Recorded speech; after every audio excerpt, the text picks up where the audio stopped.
नमो अस्तु रामाय सह लक्ष्मणाय दिव्यै च तस्यै जानकात्मजायै नमस्तु रुद्रेन्द्रमाणिलेभ्यो नमस्तु चंद्राकर्मगणभ्यः। गीता के 9वें अध्याय में श्री कृष्ण भगवान राज विद्या योग के संदर्भ में अर्जुन को समझाते हैं। हे अर्जुन, तुझ दोष दृष्टि रहित भक्त के लिए इस परम गोपनीय ज्ञान को रहस्य के सहित कहूँगा कि जिसको जानकर तू दुख रूप संसार से मुक्त हो जाएगा। यह ज्ञान सब विद्याओं का राजा तथा सब गोपनीयों का भी राजा एवं अति पवित्र उत्तम प्रत्यक्ष फल वाला एवं धर्मयुक्त है। साधन करने को बड़ा सुगम और अविनाशी है। हे परम तप, इस तत्व ज्ञान रूप धर्म में श्रद्धा रहित पुरुष मेरे को न प्राप्त होकर मृत्यु रूप संसार चक्कर में भ्रमण करते हैं। हे अर्जुन, मुझ सच्चिदानंदन परमात्मा से यह सब जगत जल के बर्फ के सदृश परिपूर्ण है और सब भूत मेरे अंतर्गत संकल्पों के आधार पर स्थित हैं। इसलिए वास्तव में मैं उनमें स्थित नहीं हूँ और वे सब भूत मेरे में स्थित नहीं हैं, किंतु मेरी योग माया और प्रभाव को देख कि भूतों को धारण पोषण करने वाला और सब भूतों को उत्पन्न करने वाला भी मेरा आत्मा वास्तव में भूतों में स्थित नहीं है। क्योंकि जैसे आकाश से उत्पन्न हुआ सर्वत्र विचरने वाला महान वायु सदा ही आकाश में स्थित है, वैसे ही मेरे संकल्प द्वारा उत्पत्ति वाले होने से संपूर्ण भूत मेरे में स्थित हैं, ऐसा जान। हे अर्जुन, कल्प के अंत में सब भूत मेरी प्रकृति को प्राप्त होते हैं, अर्थात प्रकृति में लय होते हैं और संकल्प के आदि में उनको मैं फिर रचता हूँ।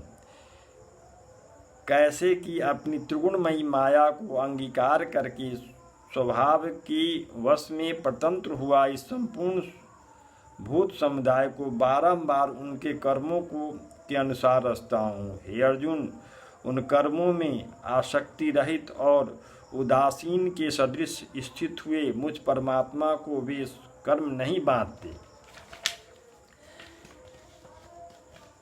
हे अर्जुन, मुझ अधिष्ठता की सकाश से यह मेरी माया चराचर सहित सब जगत को रचती है और इस ऊपर कहे हुए हेतु से ही यह संसार आवागमन रूप चक्र में घूमता है। ऐसा होने पर भी संपूर्ण भूतों के महान ईश्वरूप मेरे परम भाव को न जानने वाले मूढ़ लोग मनुष्य का शरीर धारण करने वाले मुझ परमात्मा को तुच्छ समझते हैं, अर्थात अपनी योग माया से संसार के उद्धार के लिए मनुष्य रूप में विचरते हुए को साधारण मनुष्य मानते हैं, जो कि वृथा आशा, वृथा कर्म और वृथा ज्ञान वाले अज्ञानी जन राक्षसों के और असुरों के जैसे मोहित करने वाले तामसी स्वभाव को ही धारण किए हुए हैं। परंतु हे कुंती पुत्र, दैवी प्रकृति के आश्रित हुए जो महात्मा जन हैं, वे ते मेरे को सब भूतों को सनातन कारण और नाश रहित अक्षर स्वरूप जानकर अनन्य मन से युक्त हुए निरंतर भजते हैं। वे दृढ़ निश्चय वाले भक्तजन मेरे नाम और गुणों का कीर्तन करते हुए तथा मेरी प्राप्ति के लिए यत्न करते हुए और मेरे को बारंबार प्रणाम करते हुए सदा मेरे ध्यान में युक्त हुए अनन्य भक्ति से मुझे उपासते हैं। उनमें कोई तो मुझ विराट स्वरूप परमात्मा को ज्ञान यज्ञ के द्वारा पूजन करते हुए एक भाव से, अर्थात जो कुछ है सब वसुदेव ही हैं, इस भाव से उपासते हैं, और दूसरा पृथकता भाव से, अर्थात स्वामी सेवक भाव से, और कोई बहुत प्रकार से उपासते हैं। क्योंकि क्रतु अर्थात श्रौत कर्म मैं हूँ, अर्थात पंचा महायज्ञादि स्मार्त कर्म मैं हूँ। स्वाध्याय अर्थात पितरों को निमित्त दिए जाने वाले अन्न मैं हूँ। औषधि अर्थात सब वनस्पतियों में मैं हूँ, एवं मंत्र मैं हूँ, घृति मैं हूँ, अग्नि मैं हूँ और हवन रूप क्रिया भी मैं ही हूँ। हे अर्जुन, मेरे ही इस संपूर्ण जगत का धाता अर्थात धारण पोषण करने वाला एवं सब कर्मों के फल को देने वाला था पिता, माता और पितामह हूँ। और ज्ञान योग पवित्र ओंकार तथा ऋग्वेद, सामवेद और वेद भी मैं ही हूँ।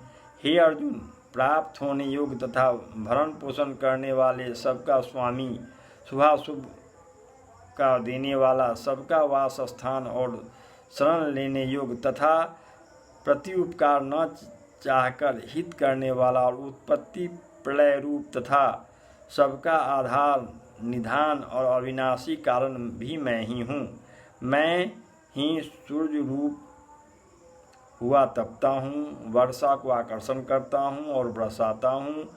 और हे अर्जुन, मैं ही अमृत और मृत्यु एवं सत्य असत्य भी सब कुछ मैं ही हूँ। परंतु जो तीनों वेदों में विधान किए हुए सकाम कर्मों को करने वाले और सोम रस को पीने वाले एवं पापों को से पवित्र हुए पुरुष मेरे को यज्ञों के द्वारा पूजकर स्वर्ग की प्राप्ति चाहते हैं, वे पुरुष अपने पुण्यों के फल रूप इंद्रलोक को प्राप्त होकर स्वर्ग में दिव्य देवताओं के भोगों को भोगते हैं।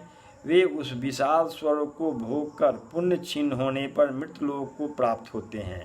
इस प्रकार स्वर्ग के साधन रूप तीनों वेदों में कहे हुए सकाम कर्म के कारण हुआ और भोगों की कामना वाले पुरुष बारंबार जाने आने को प्राप्त होते हैं, अर्थात पुण्य के प्रभाव से स्वर्ग में जाते हैं और पुण्य छिन्न होने से मृत्युलोक में आते हैं। जो अनन्य भाव से मेरे में स्थित हुए भक्तजन मुझ वसुदेव को निरंतर चिंतन करते हुए निष्काम भाव से भजते हैं, उन नित्य एक भाव से मेरे में स्थित वाले पुरुष योगक्षेम मैं स्वयं प्राप्त कर देता हूँ। हे अर्जुन, यद्यपि श्रद्धा से युक्त हुआ जो सकामी भक्त दूसरे देवताओं को पूजते हैं, वे भी मेरे को ही पूजते हैं, किंतु उनका वह पूजना अविधि पूर्वक है, अर्थात ज्ञान पूर्वक है, अज्ञान पूर्वक है, क्योंकि संपूर्ण यज्ञों का भोक्ता और स्वामी भी मैं ही हूँ। परंतु वे मुझ अधियज्ञ स्वरूप परमेश्वर को तत्व से नहीं जानते, इसी से गिरते अर्थात पुनर्जन्म को प्राप्त होते हैं। कारण यह नियम है कि देवताओं का पूजने वाला देवताओं को प्राप्त होते हैं, पितरों को पूजने वाला पितरों को प्राप्त होते हैं, भूतों को पूजने वाला भूतों को प्राप्त होते हैं और मेरे भक्त मेरे को ही प्राप्त होते हैं। इसलिए मेरे भक्तों का पुनर्जन्म नहीं होता। हे अर्जुन, मेरे पूजन में यह सुगमता भी है कि पत्र, पुष्प, फल, जल इत्यादि जो कोई भक्त मेरे लिए प्रेम से अर्पण करता है, उस शुद्ध बुद्ध निष्काम प्रेमी भक्त का प्रेम पूर्वक अर्पण किया हुआ वह पत्र, पुष्प आदि सगुण रूप से प्रकट होकर प्रीति सहित खाता हूँ। इसलिए हे अर्जुन, तू जो कुछ कर्म करता है, जो कुछ खाता है, जो कुछ हवन करता है, जो कुछ दान देता है, जो कुछ स्वधर्माचरण कर तप करता है, वह सब मेरे अर्पण कर। इस प्रकार कर्मों को मेरे में अर्पण करने रूप संन्यास योग से युक्त हुए मरण वाला तो शुभाशुभ फल स्वरूप कर्म बंधन से मुक्त हो जाएगा और उनसे मुक्त हुआ मेरे को ही प्राप्त होगा। यद्यपि मैं सब भूतों में समभाव से व्यापक हूँ, न कोई मेरा अप्रिय है न प्रिय है, परंतु जो भक्त मेरे को प्रेम से भजते हैं वे मेरे में हैं, मैं उनमें प्रत्यक्ष प्रकट हूँ। मेरी भक्ति का भी प्रभाव सुन। यदि कोई अतिशय दुराचारी भी अनन्य भाव से मेरा भक्त हुआ मेरे को भजता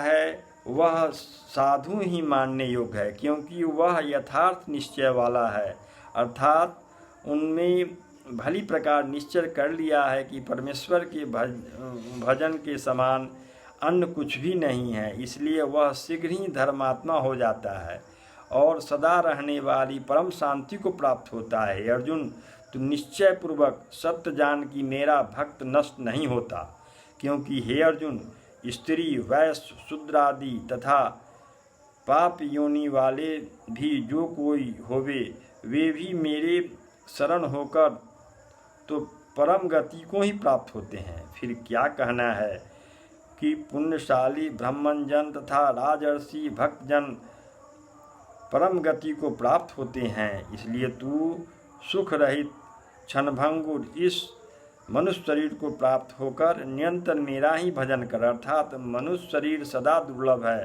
परंतु है नाशवान तथा सुख रहित, इसलिए काल का भरोसा न करके तथा अज्ञान से सुख रूप भासने वाले विषय भोगों में न फंसकर निरंतर मेरा ही भजन कर। केवल मुझ सच्चिदानंदन वसुदेव परमात्मा ही अनन्य प्रेम से नित्य निरंतर अचल मन वाला हो और मुझ परमेश्वर को ही श्रद्धा प्रेम रहित निष्काम भाव से नाम गुण और प्रभाव के श्रवण कीर्तन मनन और पठन पाठन पूजन निरंतर भजने वाला हो तथा मुझ शंख चक्र गदा पद्म और किरीट कुंडल आदि आभूषणों से युक्त पीताम्बर बनमाला और कौतुष मणिधारी विष्णु का मन वाणी और शरीर के द्वारा सर्वस्व अर्पण करके अतिशय श्रद्धा भक्ति और प्रेम से